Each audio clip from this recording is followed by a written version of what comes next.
Assalamualaikum warahmatullahi wabarakatuh. Apa kabar sobat-sobat semuanya? Oke, sebelum dimulai ceritanya, jangan lupa untuk tekan tombol like dan berkomentar juga ya. Bab 711, terbagi, tidak ada yang terkuat, yang ada hanya lebih kuat. Ye Guan tetap diam. Ia sangat setuju dengan kalimat ini, karena dalam perjalanannya, ia telah melihat terlalu banyak orang kuat dan terlalu banyak peradaban. Tidak ada yang terkuat, yang ada hanya lebih kuat. Tentu saja, kita harus mengecualikan Bibi yang mengenakan rok polos. Karena Bibi Sukun selalu menjadi yang terkuat selama ini, orang kuat manapun yang menurutnya adalah langit-langit alam semesta akan seolah-olah berubah menjadi semut selama ia menghadapi Bibi Sukun. Memikirkan hal ini, Ye Guan tidak bisa menahan diri untuk tidak menggelengkan kepalanya dan tersenyum. Saat ini, Kingzi tiba-tiba berkata, "Mengapa kamu tiba-tiba tertarik pada peradaban lain? Apakah ini benar-benar hanya karena penasaran?" Ye Guan mengangguk sedikit.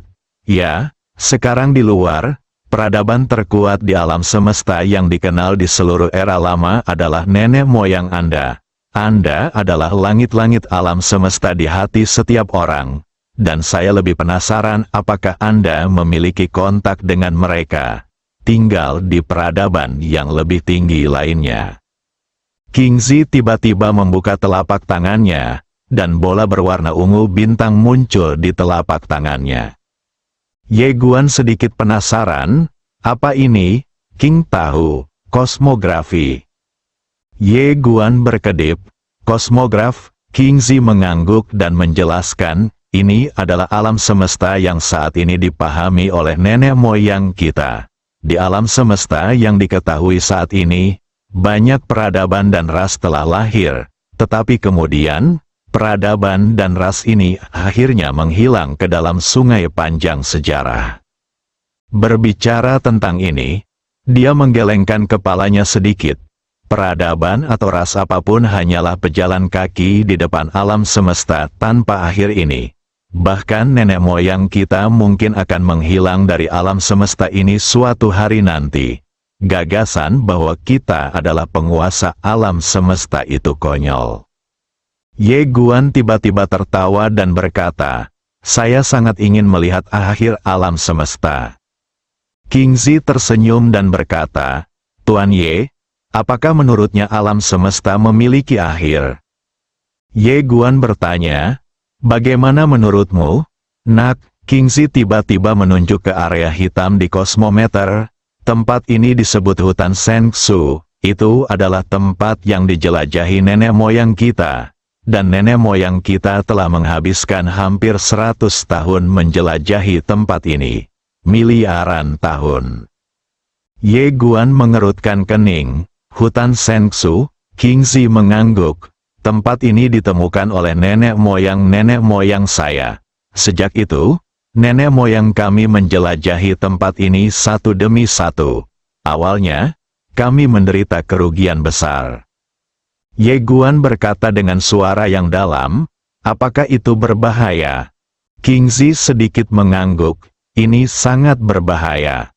Ye Guan tiba-tiba penasaran, "Tempat apa itu? Bahkan menurutmu itu berbahaya?" King tahu, menurut penyelidikan kami, seharusnya ada habitat dari peradaban yang tidak diketahui.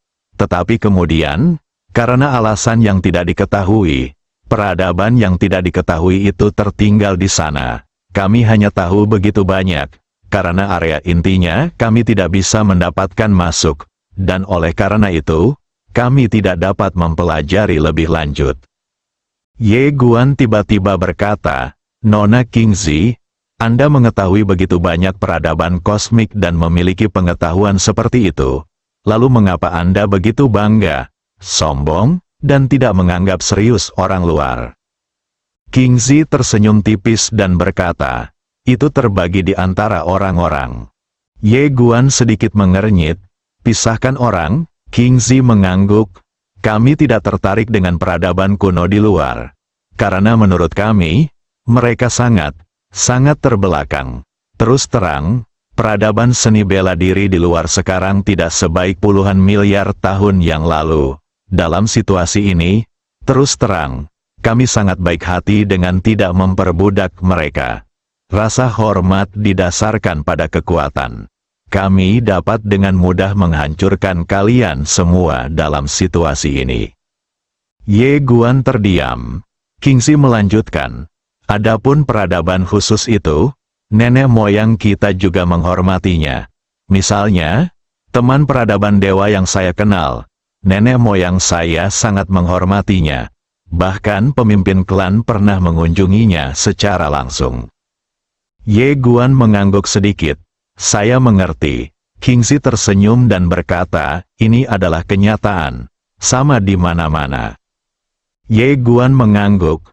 Memang, tanpa kekuatan, kamu tidak akan dihormati dimanapun. Kingzi tiba-tiba berkata, Tuan Ye, apakah Anda tahu siapa lawan Anda? Ye Guan menggelengkan kepalanya, aku belum tahu.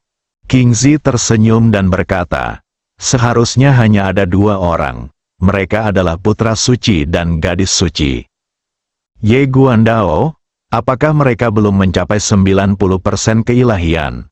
Kingzi menggelengkan kepalanya, tentu saja tidak.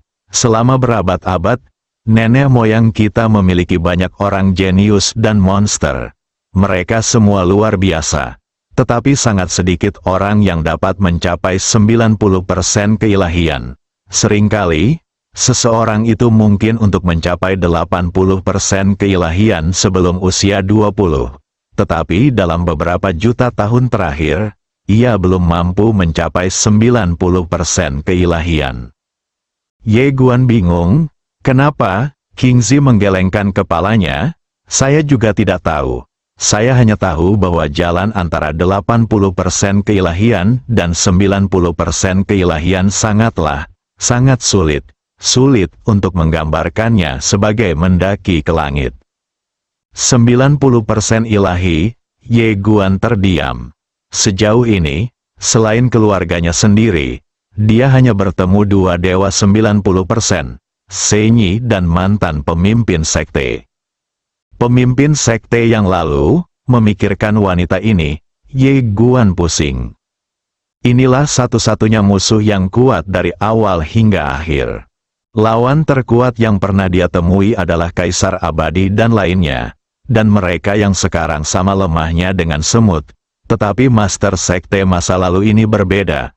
Lawannya adalah orang kuat yang tak terkalahkan sejak awal pertandingan untuk lawan. Ia bahkan merasa nenek moyang pun mungkin tidak bisa meniduri wanita ini. Pada saat ini, Kingzi berkata lagi, alam putra suci dan gadis suci harusnya 80% ilahi. Saya tidak tahu secara spesifik karena saya belum banyak berhubungan dengan mereka. Tidak peduli apa, Tuan Ye masih tidak bisa sembarangan. Ye Guan memandang Kingzi dan berkata sambil tersenyum, Nona Kingzi, apakah kamu ingin aku menang? Kingzi berpikir sejenak dan kemudian berkata, secara pribadi, saya masih berharap kamu menang. Ye Guan sedikit bingung, kenapa? Kingzi tersenyum dan berkata, karena jika kamu menang, orang-orang kami akan sadar, tentu saja kamu bisa kalah. Jika kamu kalah, mereka pasti akan menjadi lebih percaya diri. Dalam jangka pendek, itu tidak masalah. Lumayan benda. Setelah mengatakan ini, dia menggelengkan kepalanya dan tersenyum. Zizi tetaplah seorang pencuri. Ye Guan tidak tahu harus tertawa atau menangis. Kingzi tiba-tiba berkata, bukankah kamu bilang kamu ingin bertemu temanku itu? Apakah kamu ingin pergi? Aku akan mengantarmu ke sana sekarang. Ye Guan mengangguk. Oke. Dia juga ingin mengenal wanita misterius yang mengetahui peradaban ilahi. Kingzi hendak menyimpan kosmografinya ketika Ye Guan tiba-tiba berkata, Nona Kingzi, bisakah Anda memberi saya kosmograf ini? Kingzi tersenyum dan berkata, apakah kamu tertarik dengan ini? Ye Guan mengangguk, ya, dia merasa jika ini diberikan kepada ibunya Qin Guan, Qin Guan dapat melakukan banyak hal. Tidak lama lagi kosmometer ini akan menjadi sarana pengamatan alam semesta. Memikirkan hal ini, Ye Guan tidak bisa menahan tawa bahagia. Qingzi menyerahkan kosmometer di tangannya kepada Ye Guan. Ini dia. Ye Guan tersenyum dan berkata, "Terima kasih banyak." Karena itu, dia menyingkirkan kosmometernya, keduanya meninggalkan aula, dan di bawah kepemimpinan Qingzi, Ye Guan tiba di langit berbintang setelah beberapa saat. Dalam perjalanan, Qingzi tiba-tiba bertanya, "Tuan Ye, apakah Senyi ingin Anda membangun kembali tatanan baru?" Ye Guan tersenyum dan berkata, "Saya sendiri yang akan membuat tatanan baru." Qingzi menoleh untuk melihat Ye Guan. Perintah macam apa ini? Ye Guan mengungkapkan pikirannya. Setelah mendengarkan perkataan Ye Guan, Qingzi menggelengkan kepalanya sedikit. "Tuan Ye, ini sulit. Karena apa yang kamu anggap sama saja dengan melanggar aturan alam semesta yang ada, kecuali kamu sekuat Sen Yi. Itu membuat orang tidak berani bersikap tidak sopan. Namun, meskipun Anda sekuat Sen Yi, sulit bagi Anda untuk benar-benar mengubah alam semesta. Karena Anda juga telah melihat bahwa ketika Tuhan pergi, kuil Dao yang Ia ciptakan tiba-tiba menjadi alam semesta." Ye Guan tersenyum dan berkata, "Saya masih ingin mencoba." Qingzi melirik Ye Guan dan mengangguk sedikit. Memang, selama berabad-abad, banyak orang yang telah mencapai kesuksesan besar pada awalnya tidak disukai oleh orang lain, berpikir bahwa apa yang ingin mereka lakukan hanyalah fantasi dan angan-angan. Ye Guan tiba-tiba berkata, "Nona Qingzi, bagaimana denganmu? Apa cita-citamu?" Qingzi tersenyum tipis. "Baca dan jelajahi alam semesta." Berbicara tentang ini, dia sepertinya memikirkan sesuatu, dan tiba-tiba berkata, "Tuan Ye, apakah Anda tertarik untuk menjelajah ke hutan Shengsu?" Ye Guan memandang Qingzi, "Pergi ke hutan Shengsu?" Qingzi mengangguk, "Ya, Ye Guan Dao. Apakah Anda mengizinkan orang luar pergi?" Qingzi tersenyum dan berkata, "Tempat itu sangat berbahaya. Saya tidak pernah melarang orang luar pergi ke tempat leluhur. Karena pada dasarnya tidak ada orang luar yang akan pergi ke sana." Ye Guan sedikit penasaran, "Mengapa kamu mengundangku?" Qingzi tersenyum dan berkata, "Saya tidak terlalu banyak berpikir. Saya hanya ingin berbelanja lagi. Tetapi saya tidak kenal banyak orang, jadi saya mengundang Anda." Ye Guan tersenyum, lalu berkata, "Setelah masalahku selesai, ayo berbelanja." Dia juga ingin pergi berbelanja.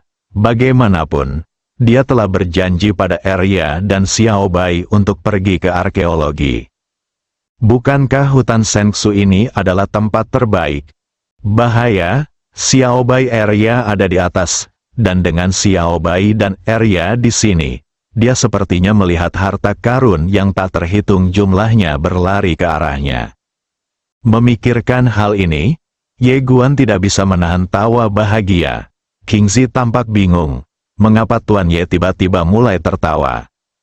Sekitar setengah jam kemudian, keduanya tiba di sebuah planet. Ye Guan melihat sekeliling. Hanya ada sedikit kehidupan di planet ini, tapi sangat kuat. Begitu mereka tiba, beberapa sinar kesadaran spiritual menyapu mereka. Ye Guan menemukan bahwa kesadaran ini sangat mewaspadai dirinya. Tetapi mungkin karena Qingzi, pihak lain tidak terus mengincarnya, tetapi menarik kesadaran mereka. Qingzi membawa Ye Guan ke aula kuno. Di depan aula, berdiri patung seorang pria. Pria itu memegang menara hitam kecil dengan satu tangan di belakang punggungnya, tampak megah dan khusyuk. Saat ini, Qingzi tiba-tiba berkata dengan penuh semangat, "Deyu, aku membawakanmu pria tampan. Aku jamin kamu belum pernah melihat pria setampan itu." Kamu Guan, bab 712. Bibiku, Ye Guan memandang King Zi di sampingnya dengan kaget. Kenapa gadis ini tiba-tiba mengubah gayanya? Pada saat ini, seorang wanita tiba-tiba keluar dari aula. Wanita itu mengenakan gaun biru muda dengan selendang rambut panjang. Melihat wanita itu, King Zi tersenyum tipis dan berkata, "Lou Deyu, aku di sini untuk menemuimu." Wanita bernama Lou Deyu memandangnya dengan ringan dan berkata, "Kamu adalah wanita yang pergi ke Three Treasures Hall tanpa bayaran.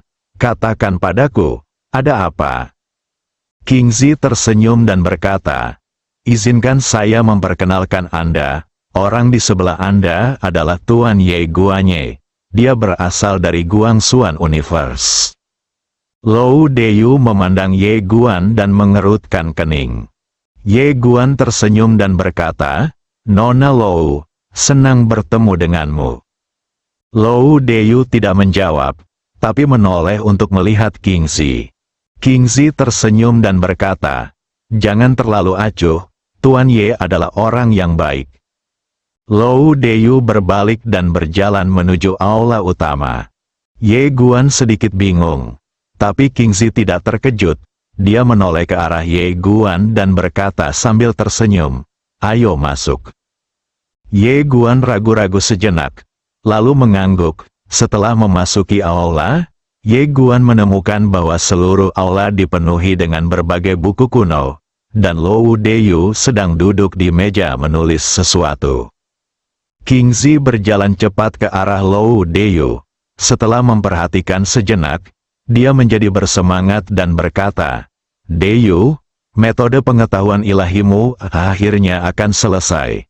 Tampaknya metode roh leluhur nenek moyang kita akan hilang dari tangan kita. Alam semesta. Takhta metode budidaya pertama." Lou Deyu berkata dengan tenang, "Metode roh leluhur nenek moyangmu adalah sampah." King Zi tersenyum dan berkata, "Bisakah kamu memberiku satu?" Lou Deyu berkata dengan lembut, "Ya, tapi kamu harus bersumpah beracun dan tidak bisa menunjukkannya kepada sukumu. Jika tidak kamu akan menjadi bujangan seumur hidupmu." Wajah King Zi tiba-tiba menjadi gelap. "Kamu terlalu beracun." Lou Deyu memandang King Zi dengan ringan. "Apakah kamu ingin mengirimkannya atau tidak?" "King tahu, bolehkah aku menontonnya sendirian untuk saudaraku?" Lou Deyu menggelengkan kepalanya. "Tidak. Tunjukkan pada saudaramu, dan saudaramu akan menunjukkannya kepada orang lain. Pada akhirnya, kamu, nenek moyang klan roh, akan melihatnya." King Zi tersenyum dan berkata, "Jika Anda berjanji untuk menunjukkannya kepada saya, saudara saya, dan Tuan Ye, saya akan menunjukkan sesuatu yang akan mengejutkan Anda." Lou Deyu membuang muka dengan jijik. King Zi berkata dengan serius, "Jika kamu tidak menganga, aku akan memandikanmu selama setahun." Mendengar perkataan King Zi, ekspresi Ye Guan tiba-tiba menjadi sedikit aneh. Lou Deyu tiba-tiba menatap Ye Guan dari kejauhan, "Bukankah ini laki-lakimu?" King Zi tersenyum dan berkata, "Tidak, dia adalah temanku." Lou Deyu mengerutkan kening. "King Zi, jangan bilang aku tidak mengingatkanmu. Kamu harus tahu aturan sampah nenek moyangmu. Jika kamu menemukan pria dari ras asing, apa yang akan terjadi padamu?" King Zi tersenyum dan berkata, "Dia benar-benar hanya temanku." Lou Deyu melirik Ye Guan dan menggelengkan kepalanya. "Pria ini sangat tampan. Menurutku kamu mungkin tidak bisa mengendalikannya. Jadi lebih baik kamu menjauh darinya." "Kamu Guan?" King Zi tiba-tiba berkedip. "Apakah kamu sedikit cemburu?" Lou Deyu tiba-tiba menjadi sedikit marah dan berkata, "Dasar iblis berkepala besar." Setelah mengatakan itu, dia berdiri dan memeluk King Zi, meraba-raba dan mencakar-cakar. Ye Guan tampak bingung. "Putri kedua, kamu menyentuhku dan aku menyentuhmu. Ini sangat lezat." Namun tak lama kemudian, mereka teringat akan keberadaan Ye Guan. jadi mereka segera berhenti. Namun Ye Guan masih melihat banyak hal yang seharusnya tidak mereka lihat. Hal ini membuat Ye Guan menghela nafas. Apakah semua gadis begitu terbuka dalam hal privasi? Saat ini, Lou Deyu tiba-tiba berkata, "Bukankah kamu mengatakan kamu ingin mengejutkan rahangku?" King Zi tersenyum, lalu menatap Ye Guan. Ye Guan mengerti, dan segera membawa Lou Deyu dan King Zi ke menara kecil. Saat ini, Xiao Ta hanya bisa menghela nafas. Aku telah menjadi artefak sialan. Ketika Lou Deyu memasuki menara kecil, ekspresinya berangsur-angsur menjadi serius. King Zi, sebaliknya, sangat menikmati ekspresi terkejut Lou Deyu. Karena selama bertahun-tahun, Lou Deyu telah mencemooh segalanya, termasuk beberapa harta leluhurnya. Dia juga secara belak-belakan mengatakan bahwa itu adalah sampah dan dipandang rendah. Pada saat ini, dia akhirnya melihat ekspresi kaget Lou Deyu. Ini membuatnya bahagia, wanita itu akhirnya kaget. Saat ini, Lou Deyu perlahan berbalik dan menatap Ye Guan. Siapa yang menciptakan ruang dan waktu di sini? Ye Guan Dao, bibiku. Lou Deyu bertanya, di mana dia?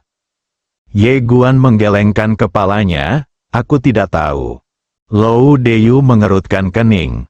Pada saat ini, King Zi tiba-tiba berkata, Deyu, di puncak peradaban ilahi Anda, adakah yang bisa melakukan ini?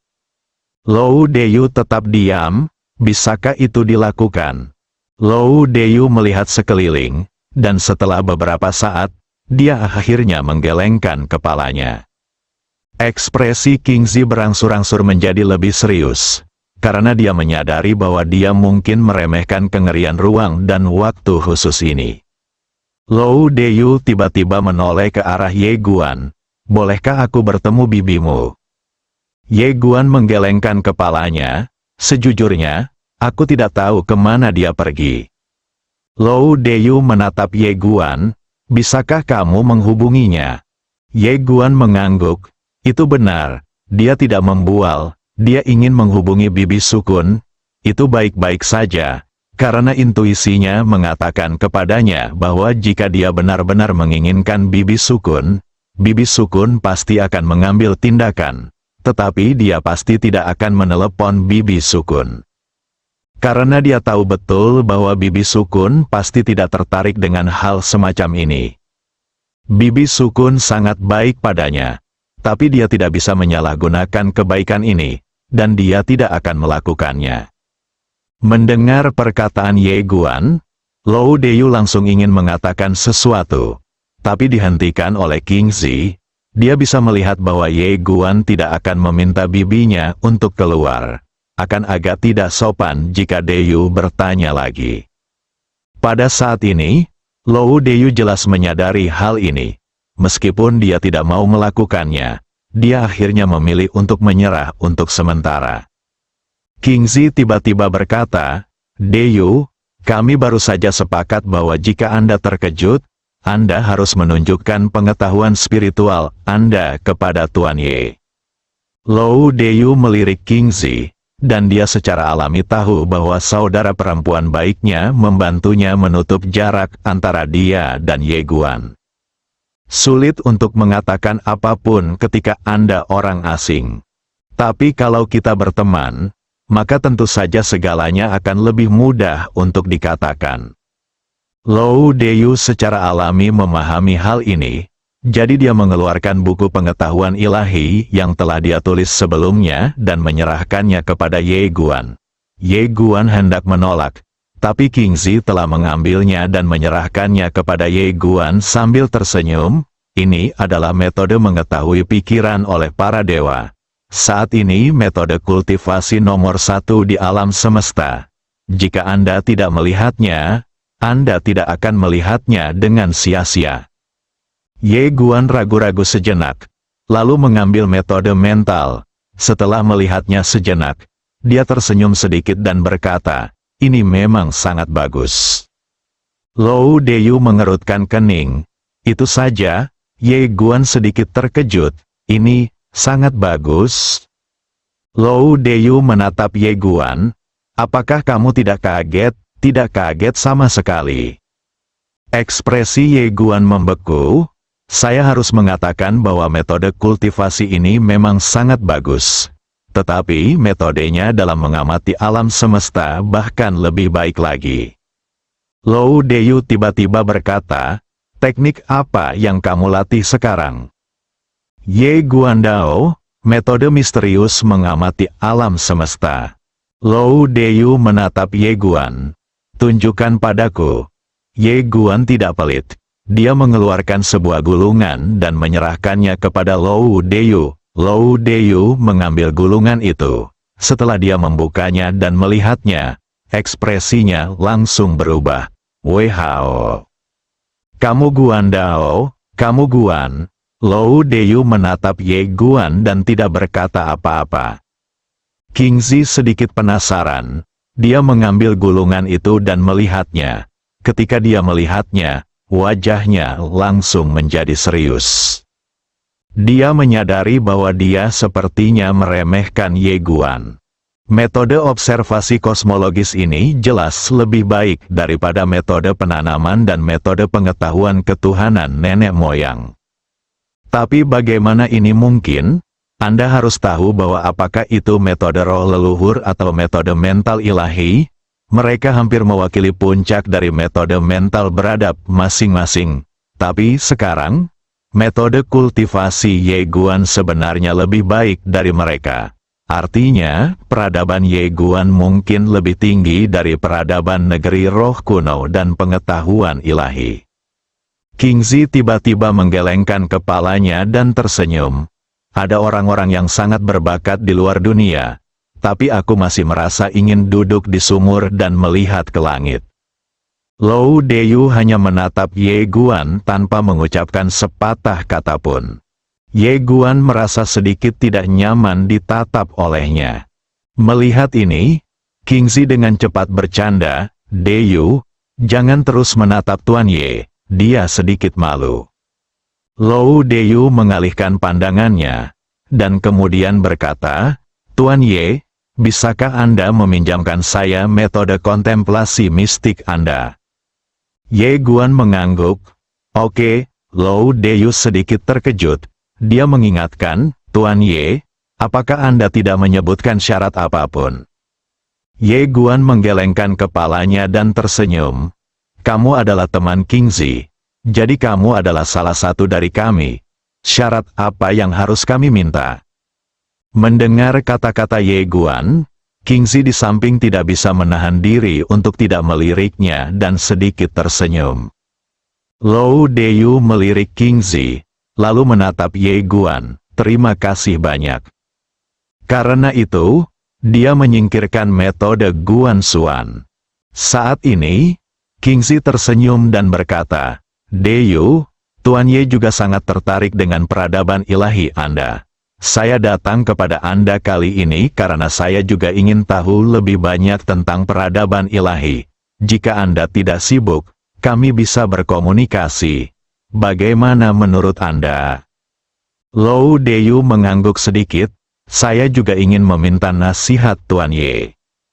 Kingzi tersenyum dan berkata, kalau begitu ayo kita pindah tempat. Lou Deyu mengangguk, dan mereka bertiga meninggalkan menara kecil. Lou Deyu membawa Ye Guan dan Kingzi ke langit berbintang.